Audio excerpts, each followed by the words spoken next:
दोस्तों, आप देख रहे हैं इंडिया न्यूज डेस्क और मैं हूं आपके साथ बुलंदशाह जफरुल्लाह खान। दोस्तों, आज बात करने जा रहा हूं एक ऐसे मामले का, ऐसे इशू का कि जो इशू इस वक्त पूरे देश में नहीं बल्कि पूरी दुनिया में गरमाया हुआ। जी हाँ, वो है कश्मीर का मसला।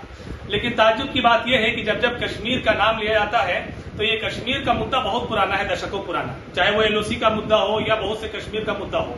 लेकिन इधर 7-8 सालों से जब से गुजरात की दो जोड़ी, एक प्रधानमंत्री की शक्ल में और दूसरे गृह मंत्री की शक्ल में हमारे देश की सरकार की सत्ता में बैठे हैं, तब से ऐसा लगता है कि ये 370 हो या कश्मीर का एलओसी का इशू हो या कश्मीर में आतंकित छोटी बड़ी घटनाओं का मामला हो या सीज फायर के उल्लंघन का मामला हो, इन सब को लेकर के आए दिन कांग्रेस को घेरते रहते हैं भारतीय जनता पार्टी के लोग। और भाजपा में भी नरेंद्र मोदी जी और अमित शाह ये काम करने का मानो कसम खाए बैठे हैं, यह बीड़ा उन्होंने उठाया है। जबकि हकीकत दोस्तों इसके बिल्कुल विपरीत है।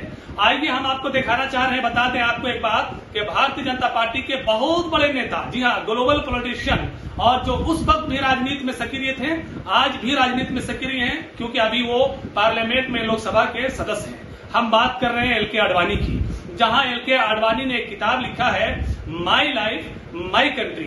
माई लाइफ माई कंट्री के पेज नंबर 679 में एल के आडवाणी लिखते हैं कि 370 किन लोगों ने लाया, किन परिस्थितियों में लाया, कब लाया, क्यों लाया और कांग्रेस का उस वक्त रद्द अमल क्या था। जी हाँ दोस्तों, इस तरह से पंडित नेहरू अपनी इस किताब के जरिए भारतीय जनता पार्टी के इन दोनों नेताओं को, बल्कि पूरी भाजपा को, मोदी अमित शाह समेत एक्सपोज कर दिया है, उनके चेहरे से नकाब नोच कर फेंक दिया है और बताया है कि जो 8 सालों से तुमने कश्मीर के तमाम मुद्दों पर और कश्मीर के तमाम इश्यूज पर कांग्रेस को घेरने की और पंडित नेहरू के सर पर ठेकरा फोड़ने की और इन तमाम मामलों के लिए भारतीय कांग्रेस को जिम्मेदार और गुनहगार ठहराने की का जो षड्यंत्र और घिनौना काम मोदी और अमित शाह कर रहे हैं, ये बिल्कुल दुरुस्त नहीं है, ये सत्य नहीं है, ये हकीकत नहीं है, बल्कि सत्य, हक और सच्चाई बिल्कुल इसके विपरीत यानी उलट है। जी हाँ, आइए हम देखते हैं मिस्टर एल के आडवाणी की उस किताब का जिक्र जिसका अभी मैंने किया, my life my country. My life my country में मिस्टर एल के आडवाणी ये लिखते हैं कि आडवाणी ने इस घटनाक्रम का लंबा वर्णन किया कि किस तरह पूरी कांग्रेस पार्टी धारा 370 के खिलाफ थी। जी हाँ, सरदार पटेल ने कांग्रेस नेताओं की एक बैठक बुलाई। इस बैठक में जब जबरदस्त हंगामा हुआ, मौलाना आजाद और दूसरे कांग्रेसी नेताओं के साथ तमाम लोग, जितने लोग भी इस बैठक में शरीक हुए थे, धारा 370 पर किसी भी कांग्रेसी नेता को संतुष्ट नहीं कर पाए, समझा नहीं पाए। अंत में सरदार वल्लभ भाई पटेल ने धारा 370 के व्यवहारिक पहलू और अंतर्राष्ट्रीय जटिलताओं को समझाया। आखिरकार कांग्रेस पार्टी सरदार वल्लभ भाई पटेल की इच्छा के सामने झुक गई, सरेंडर कर गई, हथियार डाल दिया और धारा 370 जब संविधान सभा में पेश हुई तो लगभग बिना बहस के पारित हो गई। जी हाँ दोस्तों, आडवाणी ने यह भी लिखा है, आगे देखिए, मिस्टर एल के आडवाणी लिखते हैं, आडवाणी ने यह भी लिखा है कि जब सरदार पटेल से पूछा गया कि उन्होंने ऐसा क्यों किया तो उन्होंने कहा कि वो नहीं चाहते थे कि कोई कहे कि नेहरू जी की अनुपस्थिति में यानी उनकी गैर हाजिरी में उन्होंने पंडित जी का साथ नहीं दिया। बाद में सरदार वल्लभ भाई पटेल के निजी सचिव वी शंकर ने धारा 370 को सरदार पटेल की उपलब्धि बताया। जी हाँ दोस्तों, आगे देखिए कि इसी किताब में एल के आडवाणी जी की किताब है जो इंग्लिश में है, लेकिन इसका हिंदी अनुवाद करते हुए हिमांशु कुमार आगे लिख रहे हैं, जो आपकी स्क्रीन पर है, आप भी देख सकते हैं, पढ़ सकते हैं और समझ सकते हैं। कश्मीर फाइल्स के शोर शराबे के बीच मन हुआ कि इस पूरे घटनाक्रम के सबसे बड़े किरदार लाल कृष्ण आडवाणी आखिर कश्मीर के मुद्दे पर क्या सोचते हैं। ये लिख रहे हैं हिमांशु कुमार। अपनी आत्मकथा में उन्होंने कश्मीर के बारे में जो लिखा वो बीजेपी के आजकल के विचार से बिल्कुल उलट है। यानी एल के आडवाणी ने जो किताब माई कंट्री माई लाइफ में धारा 370 को लेकर लिखा है वो हकीकत से बिल्कुल विपरीत है, जिसका ठेकरा बार बार मिस्टर नरेंद्र मोदी और अमित शाह कांग्रेस पर फोड़ते हैं और कांग्रेस को घेरने की कोशिश करते हैं। जबकि देखिए आगे क्या है, धारा 370 को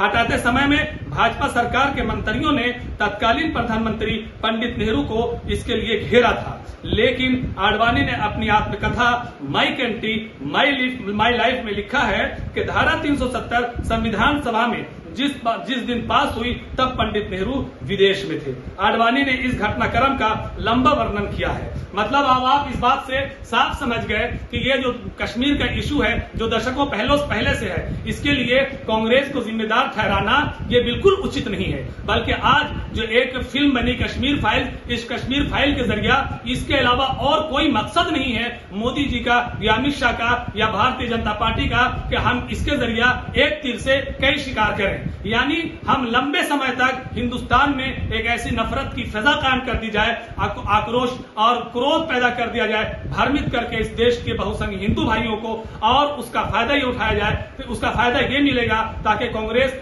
दूर तलक सत्ता से दूर रहेगी। और इसी को देखते हुए अभी आने वाला हाल में गुजरात का विधानसभा का चुनाव है, फिर 2024 में देश के लोकसभा का चुनाव है। तो इन दोनों चुनाव को इसी तीर से हम साध सके, इसी कड़ी का ये पहली शुरुआत है जो कश्मीर फाइल बनाया गया है। जबकि कश्मीर फाइल में सारी चीजें सत्य प्रतीक नहीं होती है, बल्कि सत्य से, हक से, सच्चाई से बहुत कुछ उलट विपरीत दिखाई जा रही है। इससे पता चला कि देश में एक नफरत का माहौल पैदा करने की कोशिश की जा रही है, जबकि कांग्रेस का दूर दराज का इससे कोई इलाका नहीं है। कांग्रेस के लोगों ने वॉकआउट किया था, मीटिंग के खिलाफ हुए, मीटिंग में भी उन लोगों ने भारी लेवल पर विरोध किया था, जिसमें मौलाना आजाद भी शामिल थे, और उन्होंने जतलाने की और समझाने की कोशिश किया था इन तमाम कांग्रेसी नेताओं को कि 370 के क्या प्रोफेंस हैं, 370 के क्या फायदा हैं, किन परिस्थितियों में हम बना रहे हैं। लेकिन दोस्तों, कांग्रेस का कोई भी नेता इस मामले से मुतमईन नहीं था। इसलिए कश्मीर फाइल की जो फिल्म बनाई गई है, इस कश्मीर फाइल की फिल्म का भी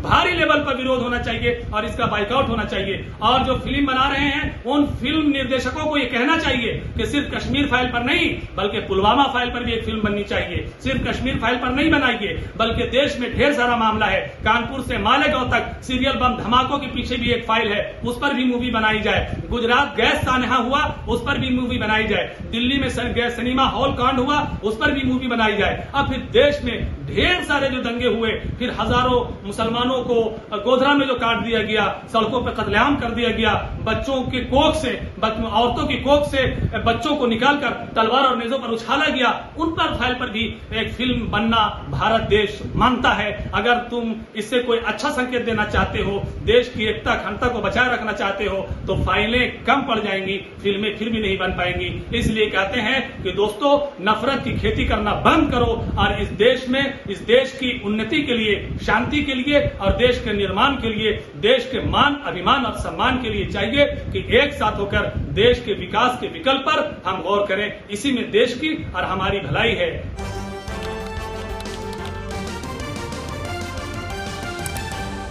आपकी आवाज